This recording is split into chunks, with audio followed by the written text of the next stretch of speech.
Supreme court के 7 जजों का,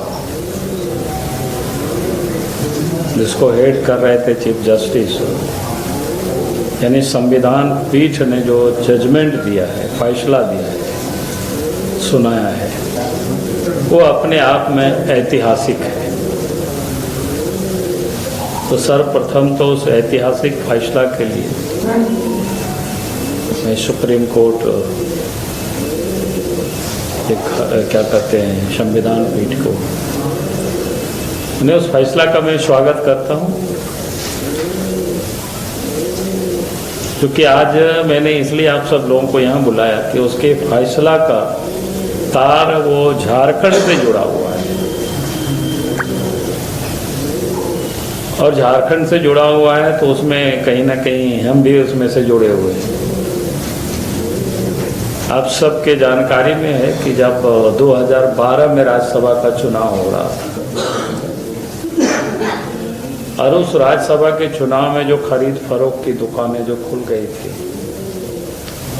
फिर हमने उस वक्त इलेक्शन कमीशन को लिखित में हमने शिकायत दर्ज की थी, और उसके बाद इलेक्शन कमीशन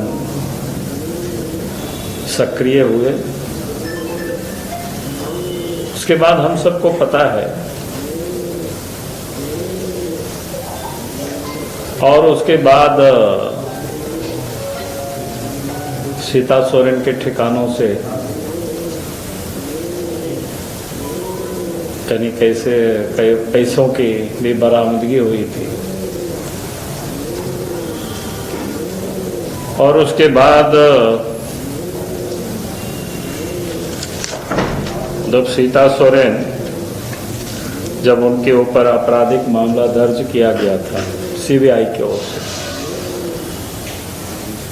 उसके बाद सीता सोरेन हाईकोर्ट चली गई थी, और हाईकोर्ट में उन्होंने ये दरखास्त किया था कि इसे आपराधिक नहीं माना जाए, यानी विशेष अधिकार के तहत इसका लोगों ने उपयोग कर रहे थे, और कह रहे थे कि मामला रद्द हो जाए, समाप्त हो जाए। इस प्रकार की उन्होंने अपील की थी हाई कोर्ट में, और उस समय हाई कोर्ट ने उनके अपील को खारिज कर दिया था, और खारिज करने के बाद सीता सोरेन सुप्रीम कोर्ट चली गई,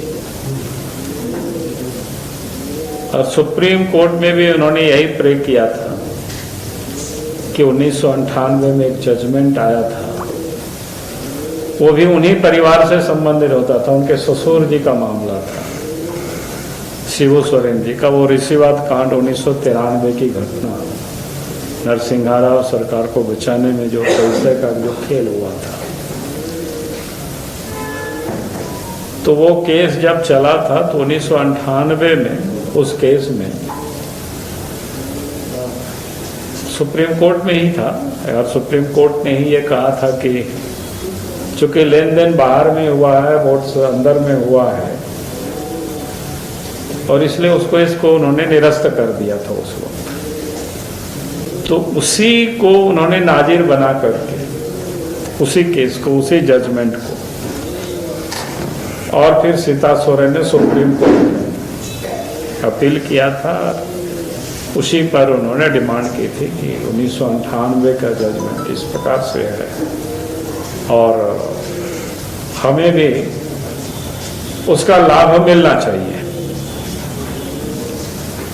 और उसके बाद सुप्रीम कोर्ट के संविधान पीठ गठित हुई, 7 जजों की बेंच ने आज सर्वसम्मत से फैसला दे दिया,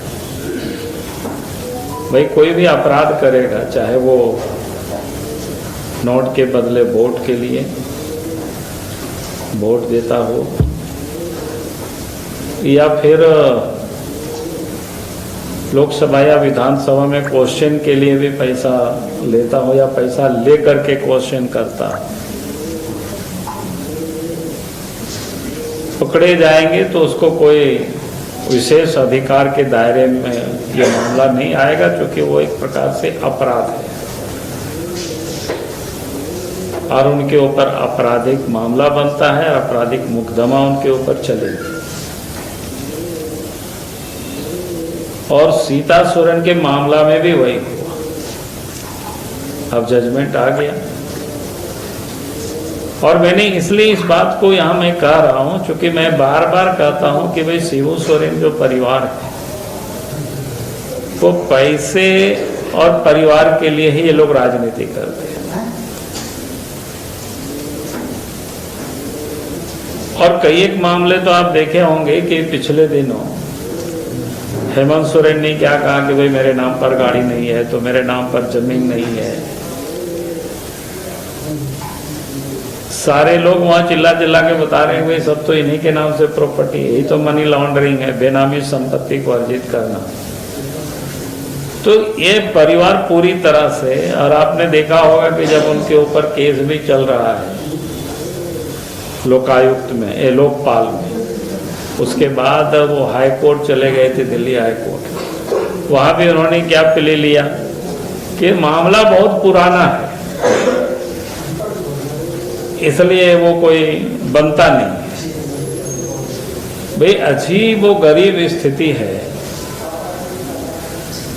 कोई व्यक्ति कभी भी चोरी करे या अपराध करे, अब जब पकड़े जाए तो उसी समय उसको सजा मिलती है, और उस समय केस मुकदमा होता है, फिर चलता है कोर्ट में केस और फिर सजा होती है अगर साबित हो जाए तो। लेकिन ये लोग विचित्र विचित्र तर्क ये लोग प्रस्तुत करते हैं, गड़बड़ भी करते हैं, लूटते भी हैं, और उस समय नहीं पकड़ लूट का माल को वापस भी करते हैं तो कहते हैं कि हमने वापस कर दिया।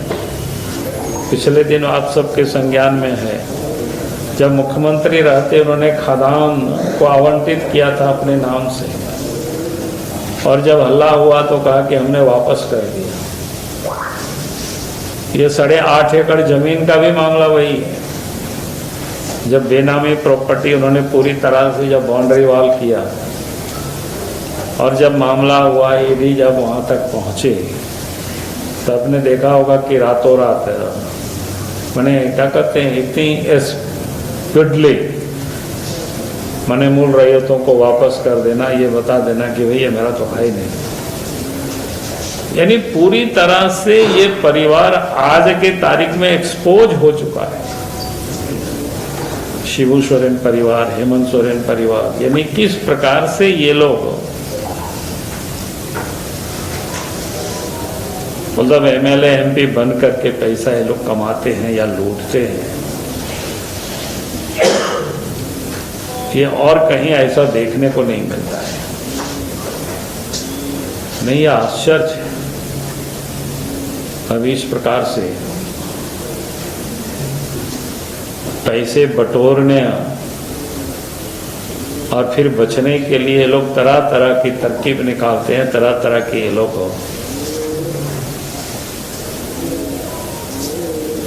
रास्ता निकालते हैं, कैसे पैसा कमाया जाए, कैसे लूटा जाए, कैसे धन एकत्रित किया जाए। धनबाद और गिरडी का सबसे बड़ा डायग्नोस्टिक सेंटर आविष्कार डायग्नोस्टिक। यहाँ MRI 3 Tesla, fibroscan liver, CT scan 512 slice cardiac जैसी सारी जांच की सुविधा, पैथोलॉजी और एम्बुलेंस की भी सुविधा। बरकंडा गिरडी, बैंक मोड़ और सराय ठेला धनबाद। IIT जी नीट एस्पिरेंट्स के सपने को पंख देने आ गया है कंप्लीट सॉल्यूशन इंस्टीट्यूट। यहाँ है smart classroom, 1-to-1 doubt clearing session, ask the expert, video solution और भी बहुत कुछ। मतलब हम करेंगे आपको गाइड, बनेंगे आपके mentor. Foundation classes from class 6 onwards for your bright future. Visit complete solution institute. घर के लिए ग्रोसरीज की जरूरत हो या चाहिए फल और सब्जी, डेयरी या बेकरी प्रोडक्ट्स चाहिए या beverages, snacks and branded foods चाहिए हो या ब्यूटी प्रोडक्ट्स, अब इनके लिए अलग अलग दुकानों की तलाश हुई खत्म, क्योंकि रांची में खुल गया है केस्टोमार्ट, जो रखे आपका और आपके बजट का ख्याल। हर सामान पर 5% की छूट, होम डिलीवरी की सुविधा भी। आज ही पधारें। केस्टोमार्ट, one stop solution for every customer's requirements. Call 9153989339.